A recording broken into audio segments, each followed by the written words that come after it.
anime for Trashdwellers, and we're talking about one of the trashiest franchises out there again, Love Live! Yes, it is here, the newest iteration of Love Live, in the form of Love Live Superstar. It opens with our ever red-headed pro tag playing a guitar while singing a somber song. Look at her, practicing for when she's an adult so that she can ruin any house party she attends.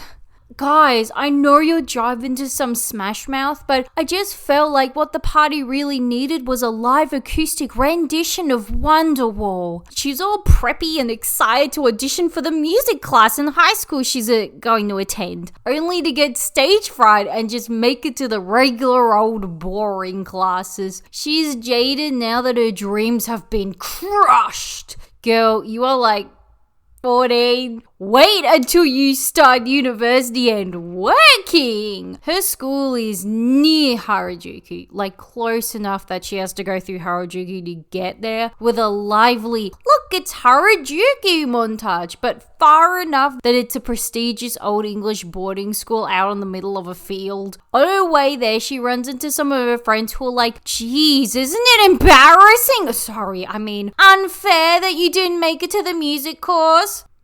The music class have a whole different uniform from the regular class. Like, that is dodgy. I'm from the superior class shit going on there. Then she sings her way to school just for the Chinese exchange student to cling on to her. Okay. The portrayal of this character is kinda racist, but she is voiced by a Chinese cosplayer turned idol, so it makes it slightly less bad.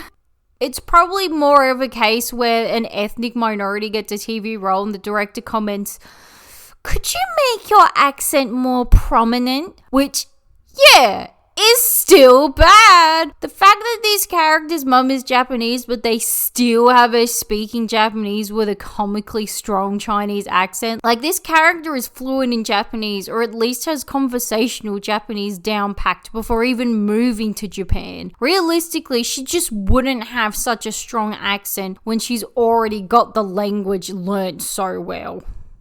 Anyway, so she moved to Japan because she wants to be a school idol. Hey, just like Emma from Love Live Niji!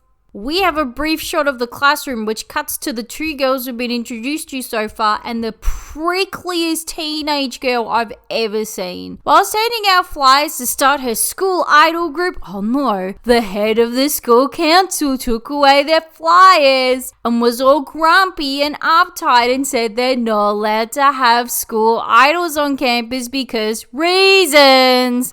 Wow, I love how diverse these characters are. Really spicing things up here from the usual Love Live routine. Hipster-chan starts fighting her less because she gives a crap about this school idol thing, but more because she's been in a shit mood all day and is just wanting to fight someone. Went at her parents' cafe. Hey, like how Honoka's parents owned a sweet store. New original characters, guys. She and her mum and sister argue with Fan-chan that she isn't cute enough to be an idol. She is a fucking Love Live character who's an adorable schoolgirl. Of course she is. There are no uggos in sight in Love Live. Pretties only. Hipster-chan lists off her history of severe stage fright, where she's great at singing. I mean, it's a Love Live show. Adequate is more the word. But always fucks up during performances. For clarity, it isn't specified if this relates to being filmed. Because if not, then she could have just filmed her audition, gone into the music class, and there'd be no need for this Love Live show. Problem solved! Next day, the two of them are trying to get people to join their idol group again, and they decide to ask Prickly-chan even though she looks like a bomb about to go off, and oh look, she does! She just shouts at them to fuck off and goes off on her merry way. Fan-chan's just pestering Hipster-chan to be a school idol with her. Ah, yes. Because to help a person with an immense phobia of something, the absolute best thing to do is to pressure them into doing it. Hipster-chan storms off, but then thinks, no, that's not me. Because I love to sing! And we have our first song and dance number with the entire group, which is Hipster-chan, Prickly-chan, and Fan-chan, as expected. But then it is also the school council president. Are you fucking kidding me? This is the third time this character has been used! And then like Hipster-chan's random school friend. The reason why I didn't think either of them would be in it is because they've both got music class uniforms on. And in all the advertising, the girls are wearing the same uniform. And plot-wise, it would be cool if all the members of the group were non-music students as a sign of defiance against the school's unfair hierarchy system. But that would show inspired writing, which is obviously not the case here. I mean, they called Love Live Niji a spin-off when really all it was Love Live, but they fucking gave a shit and wanted to try something slightly different from the tried and tested formula. Even their personalities, still not amazing, mind you, were at least not carbon copies of previous installments' characters. Before watching this, I was aware that this one would only have 5 girls in the group as opposed to your standard 9. And what they have done is figured out which characters' archetypes are the most popular and just stuck with those. So Hipster-chan is not standard, happy, enthusiastic, bubbly girl. That's usually the protagonist. Instead, she is the troubled talent, aka Maki from OG Love Live and Riko from Sunshine. Both great girls who have slowly moved their way from side character to prominent side character to main character. Good job, troubled talent. Though this song and dance number does end with her going, I can sing in front of a crowd now. Like, her years and years of phobia and trauma have just completely vanished purely through her passion for song, because that sounds realistic. So who knows, she might turn into our bubbly standard, dare I say, but a Love Life show might show a considerable amount of character development. Well, more so than the standard, I was too scared to sing, but now I'm not too scared to sing. And I have friends too, but otherwise I haven't changed or grown as a person at all. Then yeah, School Prez is literally the same fucking character from the other 2 series. Look, maybe they'll flesh her out a bit more in upcoming eps to make her seem different, but I highly doubt that. Then there's the bitch,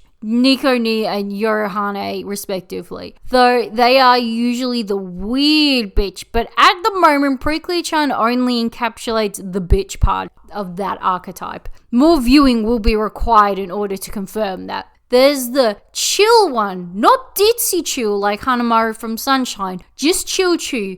Like you from Sunshine and Nozomi from OG. So it's this random friend who works at a takoyaki stand and has Sailor Moon hair. Didn't mention her because yeah, she really does nothing this first episode. Almost like the writers knew they had to add in all the girls in the first episode but couldn't think of a meaningful way in order to do that. And then of course the worst stereotype, the clueless foreigner, aka goddamn fucking Mari and not Emma, because Nichi fucking cares. They're not gonna make their girl a racial stereotype. They're only gonna dress her like one. And Ellie too, but that's because she was too busy being the same fucking character we have seen 3 times in this fucking series. They couldn't have 2 stereotypes associated with her. That'd make her too distinct and interesting a character. This means my fave girl, Shy One, has been cut. Ruby and Haruyo, I will miss you both dearly. So we have removed all the nice girls from the show and are only left with the meanest and most annoying stereotypes. And I can't wait to see more. Episode 2, the opening. Oh no. We have terrible outfits for the opening. This has never happened in Love Life before. They have the highest standards for opening song outfits, so this is disappointing to see. Honestly, they're not too terrible. The problem is that they have it's a houndstooth skirt, and they've decided to cover half of it with a big old bit of red fabric, and it clashes something shocking. Seriously, all they have to do is not have the slash hang down so low, and they'd be really really cute. Who the fuck looked over such an easy fix issue in design and let this disaster happen? Hipster-chan's mum and sister are super weirded out about her change in mood. Dude, she isn't being a bitch anymore. So the chill one who has takoyaki hair and works at the takoyaki bar is singing about spheres, which seems like a random trait to give a character to try to make them stand out, except that A3 act addict actors already has a kid obsessed with triangles, Misumi. Hipster-chan confesses that she's actually kinda getting into school idols. Sweetheart, you play an acoustic guitar. You would probably hate anyone who was not part of the indie scene. I was gonna make a joke about which artist she would actually like, but I haven't listened to any Triple J in over 10 years, so I have no idea who the indie princess is at the moment. Fuck, I don't even know if there are any acoustic guitar soloists still around or if that faded out. The same fucking school press from the other 2 fucking seasons says they can't be school idols because it's an expensive fucking music private school and no one's gonna want to send their kid there if their school idols are shit. Plus they're in the filthy un-music course. Ew.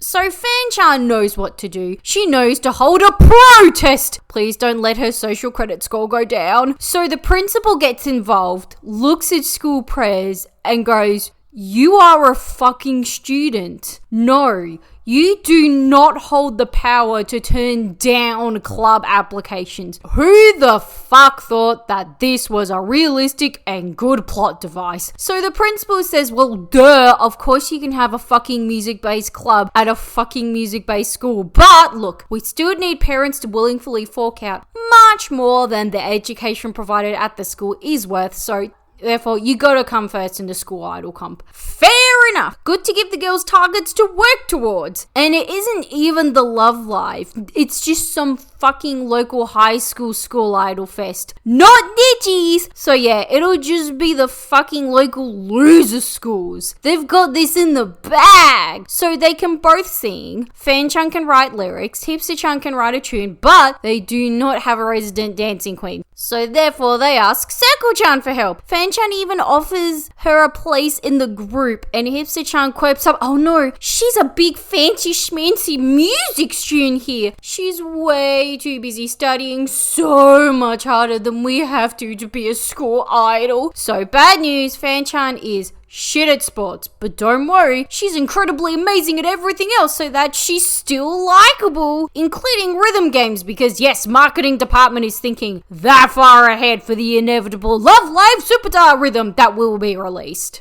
There is a scene of Prickly-chan acting cute outside of a crepe shop and then being annoyed when no one notices her, and I just cannot connect in my head how the fuck that has anything to do with anything and remotely ties in with our pretty fucking loose plot. See here, the writers did get a little smart this season. They realized that being able to write lyrics for idol songs isn't, like a talent. Since they all have to be positive and either about trying your best or being in love, and they have to be cute, so there isn't a lot of space for lyrical creativity here. But this time our lyricist is writing in her second language, and therefore making otherwise bland, mediocre and uninspired lyrics is actually pretty good for someone who didn't grow up speaking the language all the time. And the episode ends with said completed song. Oh my gosh, are we gonna get a new song almost every ep like Niji? Cause if so, yay! Episode 3. After 2 long weeks at the Olympics, we can finally get back to what's really important. Anime. I know during the Olympics there were lots of protests since people didn't want the Olympics going on during their COVID outbreak. But it'd be great if there was at least one otaku there with a sign, "My 2D waifu is more important than real people." And what are said waifus up to today? Well, good news! The school idol group that originally inspired Fan-chan to get into school idols are performing at the competition. But The bad news is that they will definitely lose. But Fan-chan doesn't care because, hello, her girls are performing. Of course those queens deserve to win. Fan-chan gets a phone call, but instead of answering it, she chases after Sphere-chan and invites her to join their idol unit. And she turns her down for the reason that, she doesn't have time. She has to put all her focus on dance classes, despite the fact that she has been there training them every single fucking day, meaning that if she did join them, she would probably not spend any more time on the group than she already is. After this full-blown conversation, Fan-chan answers her phone because yes, her phone just kept ringing for like 3 minutes straight instead of cutting off, and her sister on the end was just fine to sit there and wait that entire 3 minutes. Like, who the fuck does that? People can barely sit through a minute worth of hold music. How the fuck are they going to sit there for 3 fucking minutes with nothing but the irritating phone calling blaring in their ears? Fan-chan makes their own sign and light sticks for the fans to use, cause like, if you don't have any fans, you just have to make your fan goods yourself. Good thinking. The performance. The lights on the stage go off because Prickly-chan tripped over the lighting, but they make it seem like all the light sticks would be enough to illuminate the stage. No, a fan light is not strong enough to light up a stage. Otherwise, fans would just sign them in their faves' eyes and make them fall over because it's cute or some shit. When Prickly-chan sees the concert going on, she says, that's why there's no scouters, implying that when she was acting cute outside of the cafe, which she did a second time today, she was trying to get scouted. I have questions.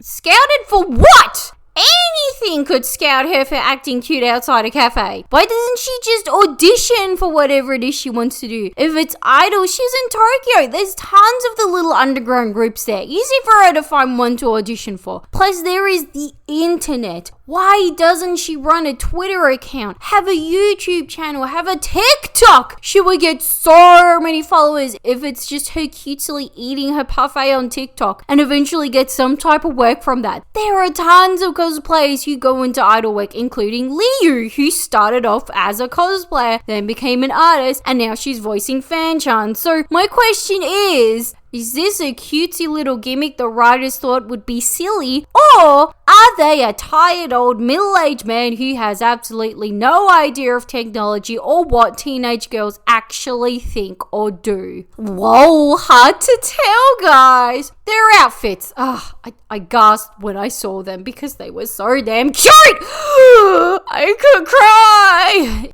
And the goddamn Sanrio little twin stars colors, guys. I might faint. Hipster-chan wore an outfit earlier but said she couldn't wear it because it was too cute. And that outfit looks like dish rags compared to these beauties, you fucking liar. So they perform a song. Yay, new song in Jap. And they obviously don't win because that more popular group performed, but they do win the newcomer award. They are not sure if that will be enough to convince the school to keep them going, even though we've still got like another 11 episodes of anime to go, and not a lot would be going on if they weren't able to be idols and just went ahead and lived their mundane lives. When the more popular group saw them perform, one of the girls liked them but didn't talk to them because I always save my favorite food for last. So how the fuck does that apply to this situation? You're gonna go out of your way to talk to all the performers, and you're gonna start with the shittest ones and then gradually make your way to the ones you gave a shit about? Does this mean you have faith you'll see them later, so therefore you'll only talk to them when they're on the same level as you and no longer lowly peasants beneath you? Well, she sure as hell doesn't talk to them on the night, so who knows how she applied that out-of-place quote to this real-life situation. Episode 4. This week we get to learn all about Prickly-chan, who is that shitty child actor who never made it to fame and was always stuck as a background character. We actually see her get scouted. That's a little bit...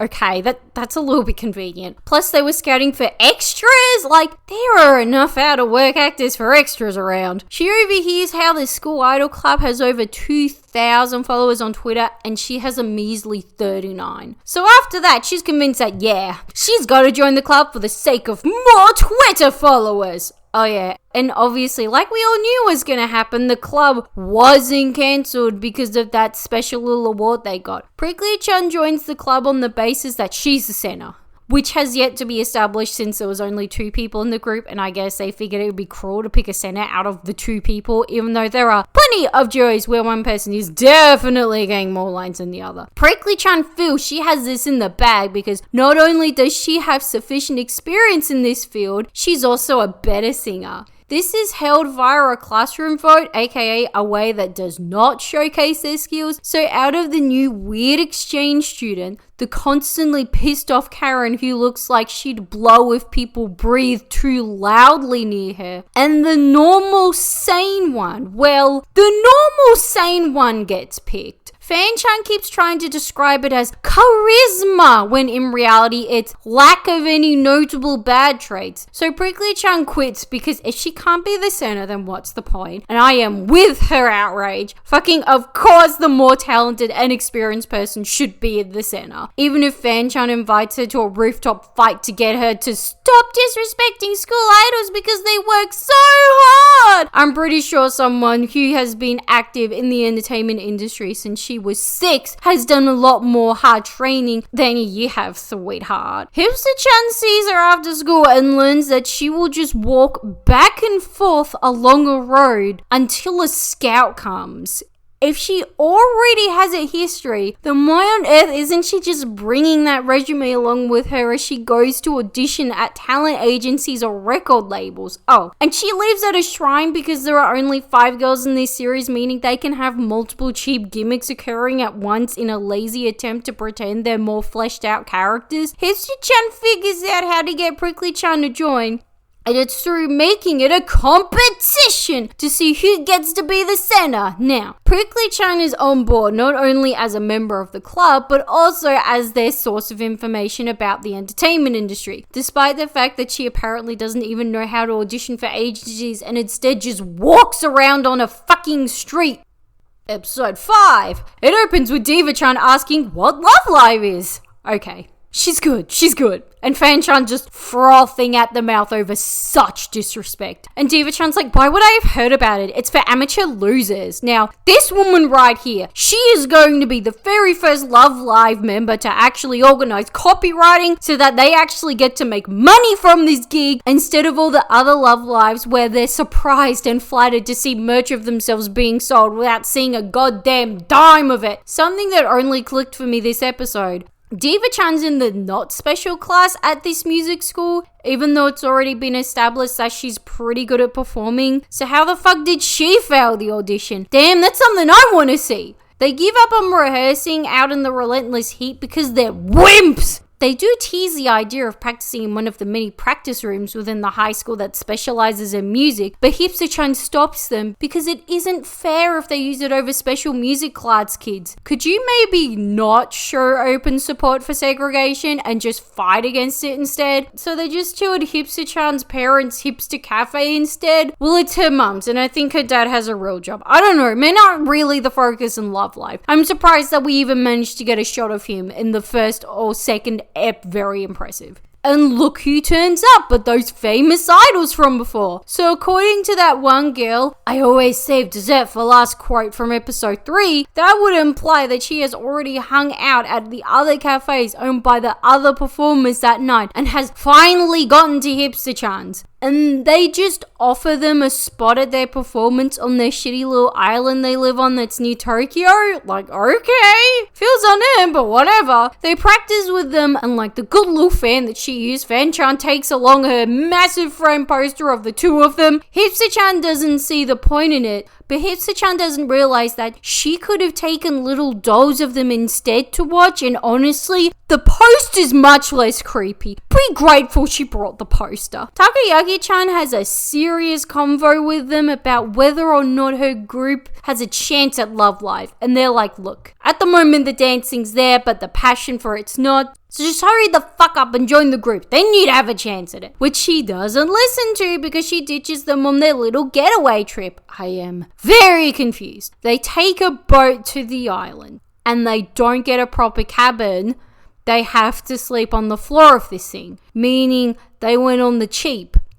even though going by plane would not only be much faster, but also cheaper than getting a boat. So why the fuck are they taking the boat over? Cause they can have crazy boat fun, guys. Whoa, Fanchan almost vomited. Riveting. So glad these shindigs took up a good couple of minutes of this show. They have some seaside fun. So I guess that 5-minute montage was the beach episode. Then Fanchan and Diva-chan fight over who has to share beds just for Hipster-chan to just fall asleep on them whilst doing so. Well, it wasn't so much fighting as flirting. Diva-chan saying it's a showbiz trick. I thought we'd established a couple of years ago when the Me Too movement started that that's not how it happens. It's not actually the young up-and-coming actresses initiating that kind of thing, but the creepy fucking 50-year-old directors. Look, point is, these two hate one another, so sometimes they've just got to relieve the tension with a little flirting. Okay, gotta say, that is new for Love Live. Two of the girls just openly hating one another.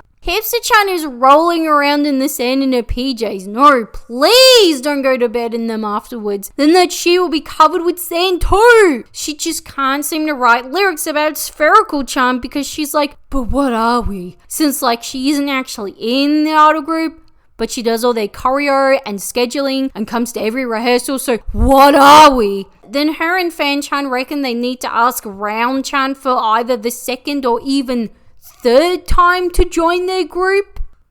Episode 6. It's established that Globe-chan wears little ribbons in her hair because Hipster-chan defended them for her as a child. I did not even realize until this episode that she even wore them. So, nice no backstory for the hair pieces I wasn't paying enough attention to even realize that they existed. During practice, Fan-chan dies, but Hipster-chan knows what she needs to revitalize that girl, which is her fave idols performing, obviously. Haha, it's funny, guys, because Fan-chan can't cook, even though it was established in the second episode that her poor athletic ability is her only fault. If you have been game enough to establish a Mary Sue, at least have the balls to pull through with that promise. Orbital-chan's resignation letter just happens to fall out of her school bag when she unzips it so that school press sees it. Okay. That is lazy and unreasonable. Like, if she was running whilst trying to grab shit from her bag, that feels like a plausible scenario.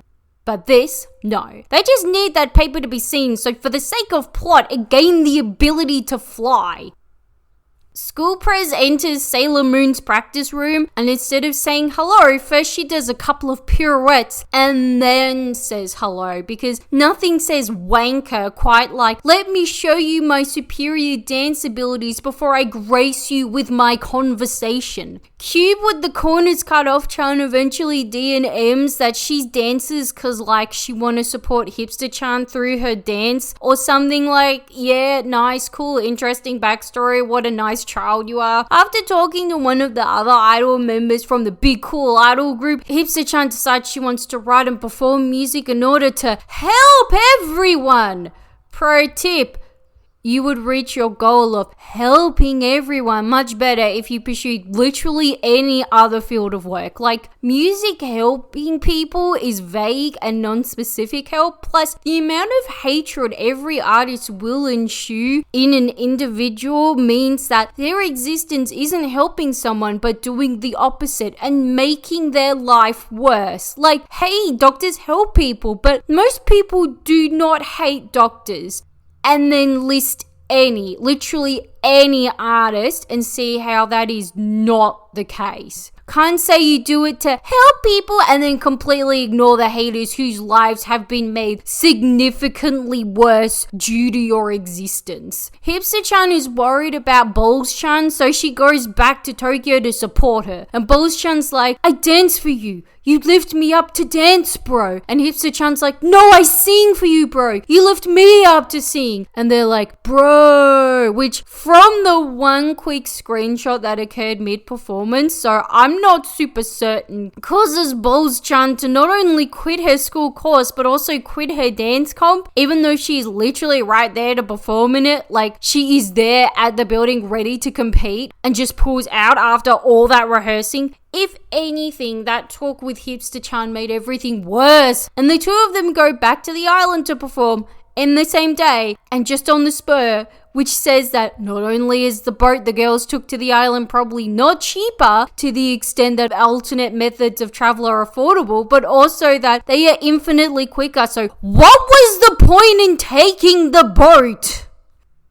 Episode 7. I find out from the recap of last week's episode that Bolschan did indeed win the dance comp and then flew to the island to perform all on the same day. Well, that's nice to know. Apparently, I do not have the required IQ for viewing of this program. Only big brains can truly understand Love Live. And she joins the regular classes so that she can join the idol unit, and honestly, she's probably getting as much experience and something that looks good on paper in that idol unit as she would in her snooty music classes, so meh, why not?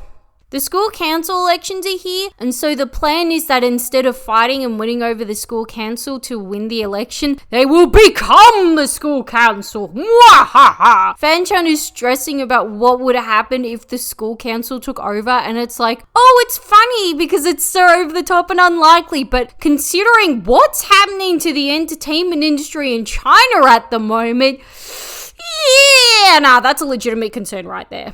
I do not know why the Idol Club is so concerned about this bitch, since the principal's already said that school presidents don't hold enough power to just simply kick out a club for no reason. She really doesn't pose a threat to them anymore. But the Idol Club loses the election because, like, their candidate was Diva-chan, who's a bit of a megalomaniac, so yeah, fair's fair. After filming her promo election feed, Fanchan just zooms up and screenshots the one instance that Hipster-chan appears in the video. Like, I cannot think of anything that screams idol fan culture more. One of the reasons school pres won the election was that she said, oh my god, I love you losers in the talentless classes too, just to ditch them afterwards when the superior classes in their superior white uniforms get to take main stage at the school festival or something. But yeah, once again, Love Live getting political, but they still want to know why she hates school idols so much. Not every hatred comes from a big, deep explanation and backstory. In fact, most hatreds have no big, deep explanation or backstory.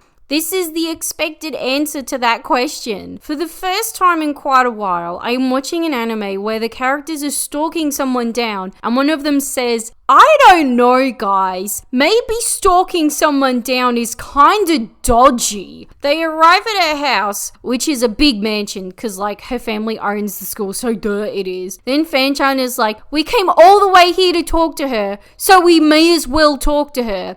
This sounds very mature against everyone else's, yeah, we couldn't possibly go inside her house. Except that if they were going to talk to her, they may as well have done so right from the get-go instead of stalking her downtown for half an hour first. She has a massive old dog. Good boy. These disrespectful shits just go running around this entire fucking mansion like if I were the maid that let them in, I'd be chucking them the fuck out. School pres is an orphan. I thought her mum ran this school, but I guess it's her aunt or a rando, and there is no money for the school because school pres owns the school and she has a massive mansion, but absolutely no money. Do you understand how rich people work?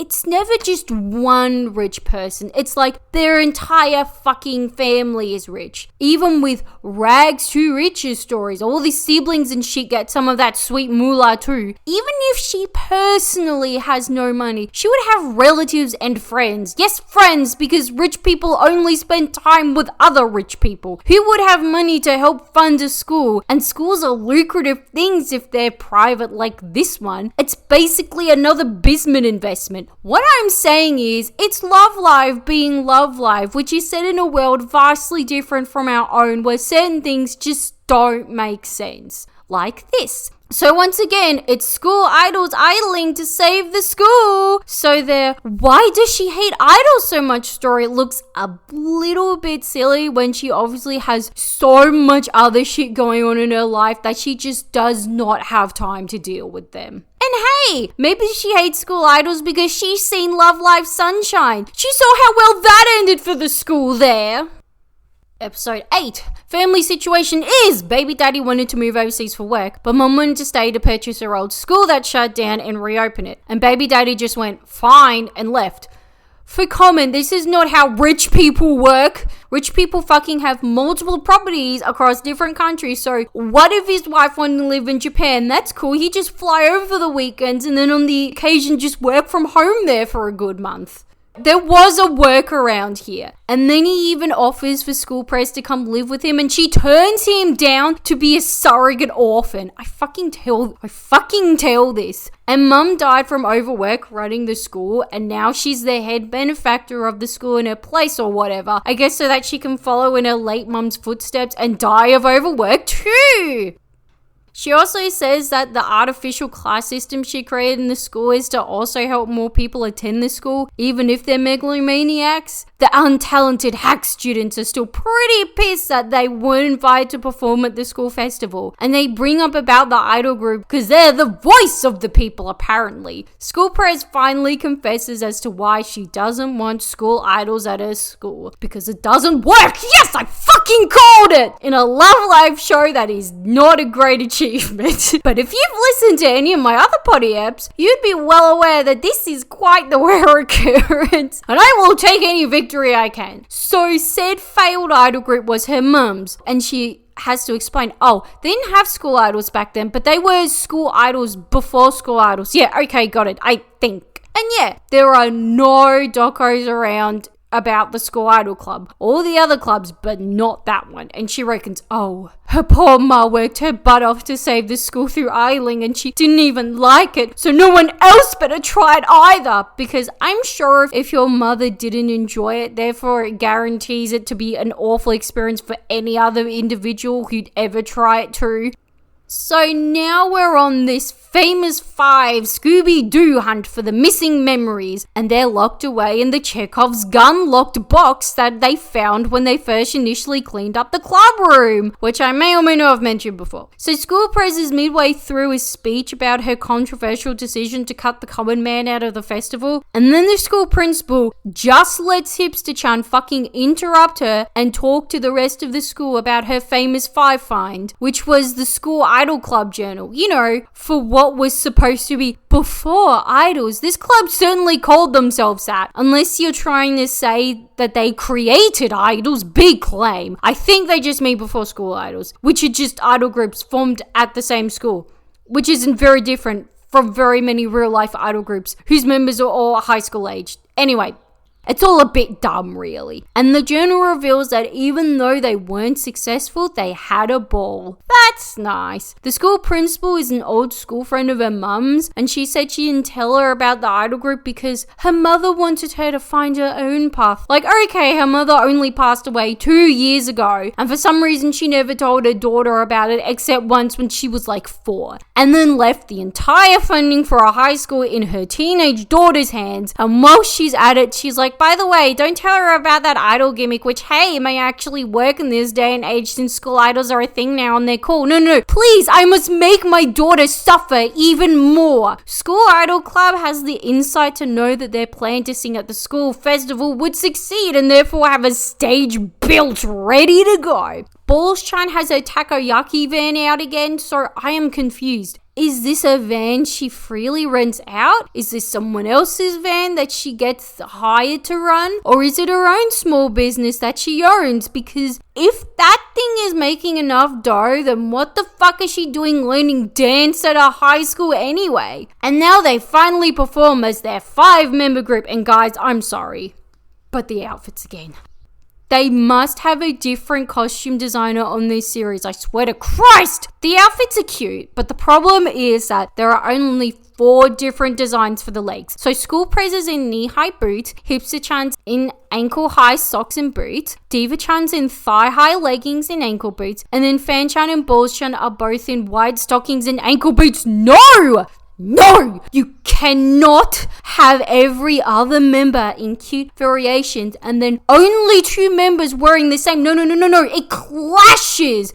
It's not even, it doesn't work like that. Who the fuck gave this terrible costume choice the okay? Episode 9. It is the unfortunate and inevitable part of the show where Love Live is introduced. Fanchan tries to sell it to school press by saying that Love Live has helped save schools on the brink of closure, just quietly hiding sunshine underneath a rug. Love Live has become such a popular thing that the grand finals or the winner or something performs in an actual stadium. Oh yeah, remember school press having run out of money? No one gives a shit, hopefully because they realize the inevitable that baby daddy will send her money. I don't know why she didn't just ask baby daddy to send the money to save school. Like, he literally wants her to live with him equals he loves her equals he'd probably fund the school for her if she asked. Also, no one is saying she shouldn't join because she's too busy with the separate music course like Balls-chan was, but she also helps run an entire fucking school. I guess it's too important to have someone of that level of importance in the school in their good books as opposed to actually giving a shit about it. Now, all they have to do is fill in the application form, including their group name, which they don't have yet. They bring up the good point, can't we just be the school's idol group? Can't that be our name? Which makes sense since a large portion of idol fans are creepy old men who are there 90% because they're cute high schoolers. But no, they have to come up with something better than that. Oh yeah, and the school has now got rid of their Star of David prejudice system. You can wear whichever uniform you want. Honestly, I think just advertising your school as there is more than one choice of school uniform would be enough to get more girls to attend. All the names suggested are shit. And then Balls-chan explains her circle philosophy in full detail. The worst thing about this is the writers who came up with Mizumi and actors are not going to get the recognition they deserve for coming up with this weird character stereotype. And then people will actually give undue credit for the writers of Love Live for coming up with the slightest thing that could be described as unique. When discussing with the other idol group in the series about coming up with a name, they bring up the bane, the hell that is streaming. So they try their hand at streaming. Poor school press, who doesn't quite understand the technology, being their first guinea pig. Wholly unfair, especially when she freaks out over live comments saying things like, your hair is nice. Like, oh my god, girl, that is fucking tame. You wouldn't want to see what some of the ones you misread. School Prez's personality is very different from the past twos who were bitch. This time round, it's popular but sheltered young woman, which is basically Yao Yorozu from My Hero Aka. So there is shock over how Hipster-chan hasn't written lyrics for their Love Live song because School Prez was gonna write the tune, but she was waiting for the lyrics. Instead of asking the question if School Prez is gonna take that long, then why the fuck hasn't Hipster-chan just taken over with the music instead? Or even worked with her to create the music. Like, this discourse never needed to happen. After talking depressedly about there are a bunch of no-name losers with no chance of winning Love Life, then Hipster-chan is suddenly inspired to come up with a name. It's some weird hybrid French title, Liella. Nothing quite like watching a bit of language get completely butchered. And apparently the lyrics got written as well. Not sure what they're about yet. Episode 10. So they've submitted their application to Love Live, but they're not in quite yet. This year, there are way more entries than previous years, meaning they have to add an extra round. And that round is everyone has to rap! Oh god, how I roll my eyes. Idols show rapping, while it's kind of funny, are very cringy. So they're trying to figure out if any of them can rap. And Fanchan's extra nasty to Diva-chan and says, well, she can't rap because she's useless at everything. But then it turns out, hey look, she's the only member who can rap. And therefore her dream of being the center has finally come true. Except that she has never been given this opportunity before and is freaking out that, hey, maybe she doesn't deserve it since she's never been in that position before, and if it's never happened before, it will never happen now! Hipster-chan talks to Fan-chan, can you just, not be a bitch to Diva-chan? She obviously doesn't hate idols anymore, so chill it. Then everyone's gossiping at the school saying that it should be Hipster-chan or school pres in the center role, and then they discuss how Diva-chan isn't the best at anything in the group. Like, she's not the best singer, she's not the best dancer, she isn't the hot one, she's just there. Fucking forgetting her most important title, which is best all-rounder, because let's face it, even though she's not number one, she's number two at everything else. Like, sure, Fan-chan's the cutest member, but we all know she can barely keep up with her song and dance routine, whilst Diva-chan smashing it at everything. It's so wild because Key's recent comeback, Bad Love, is fucking sick, but so many people are surprised that he can sing? Like, have you even listened to a Shiny song before? Of course he can fucking sing! All-rounders just never get the fucking respect they deserve. So there's a bit of fighting around if she should be the center, and she says they're just pitying her, and no one says, we are doing a rap song, and you are the only one who can rap! That would have just had all problems solved. Fanchan makes her this immaculate princess outfit for a rap song. So hey, I guess it's good they established early on that Fanchan is a child prodigy at everything that isn't physical, otherwise it'd be a bit unrealistic. And Diva-chan overhears Fanchan talking to her sister on the phone in Chinese and pops up a translator app that works. Like, she actually hears that Fanchan's going back to China if she can't make the Love Live, instead of something completely different, unrelated, like, yeah, I fucked a cow. And yes, that was a translation I got when I translated a Facebook post Dongjun from Zia posted. Don't ask me what the fuck was actually going on then. Plus, I don't really get the point of this. Like, what, she's just gonna pull out of her exchange program partway through because she didn't get through to a contest, even though she can still perform as a school idol regardless of Love Live? I don't know. That just sounds kind of flimsy to me.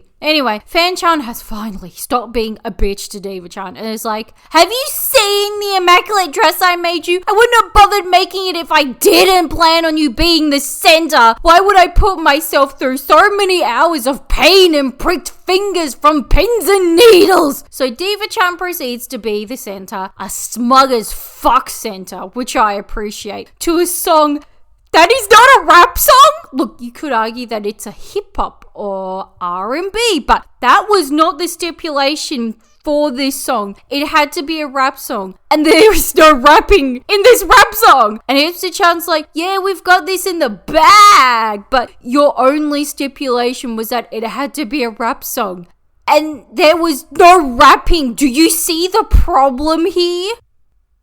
Episode 11! Despite the fact that there was no rapping in their rap song, meaning they failed the prelims, they make it through. Maybe no one else did rap either, so they just figured theirs was the closest because the lead singer sung in a lower octave. Hooray! They make it through, but before that, two things happen. One, they're asked to perform at Hipster-chan and Balls-chan's old school. And two, the theme for the Love Live finals is set, and it's a vocal solo within a song. Which, yeah, every song Liella has performed so far has had a vocal solo. But Balls-chan tells everyone, look, Hipster-chan just isn't quite over her stage fright, so we can't risk her fucking up at Love Live.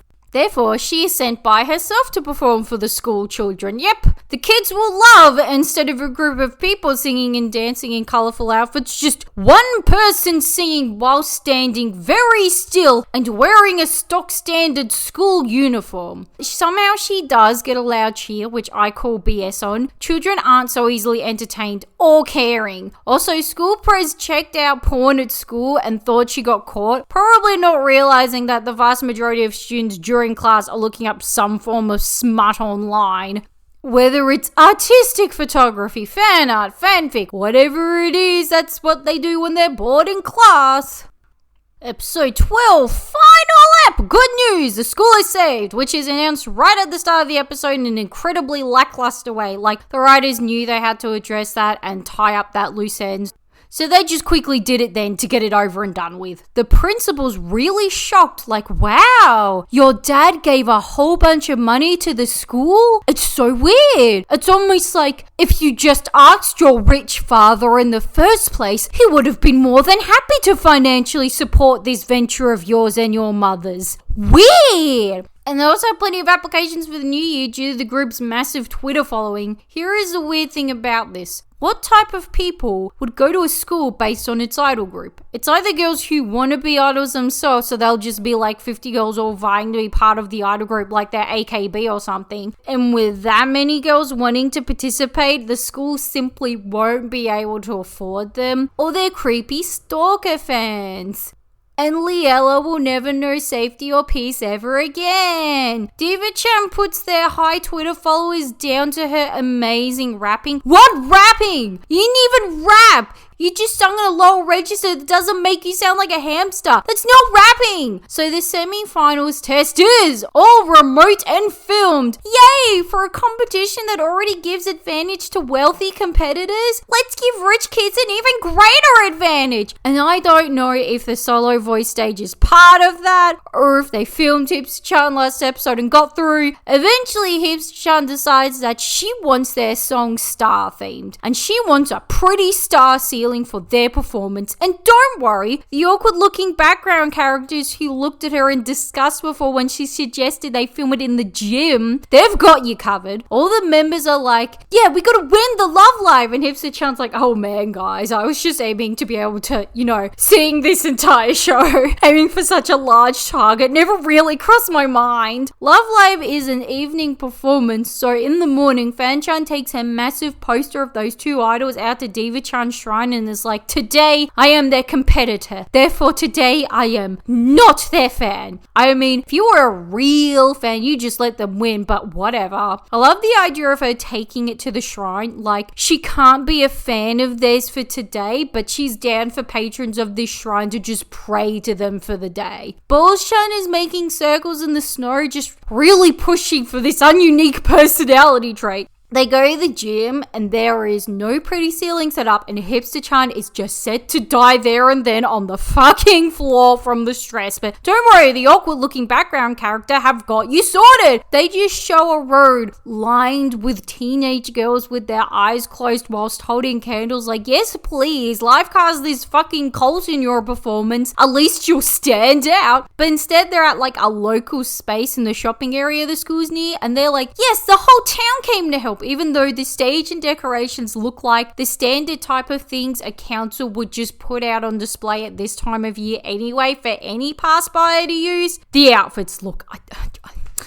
they're just kind of shit. It's this snow woolen jacket dress theme shit, but they're kind of busy and they're not even that cute. Plus the colors, since they're different colors, the fucking orange and reddy pink members are too vivid and make these girls look like traffic cones. The girls in blue and aqua pale look so much nicer in comparison. I swear, there must be a completely different person designing the outfits this time around because they're rubbish. Maybe if I could read Japanese or was better at snooping this stuff out, I could find it out, but I'm not, so I can't. I'm just not sure if for such a large project like Love Live, if the character designer would also design the outfits, or if they just get a completely different person for that, especially since the character designer, Yuhei Moroto, is the same for all Love Live franchises except Niji, which had no problems with their outfits. They were all very cute, so I don't know what the drop in costume quality is from. So they come second to the other idols in the show who live on a fucking tropical island. Gee, I wonder whose stage looked better. Liella's in the middle of town, or the other girls on a fucking beach with a gorgeous sunset as their backdrop. And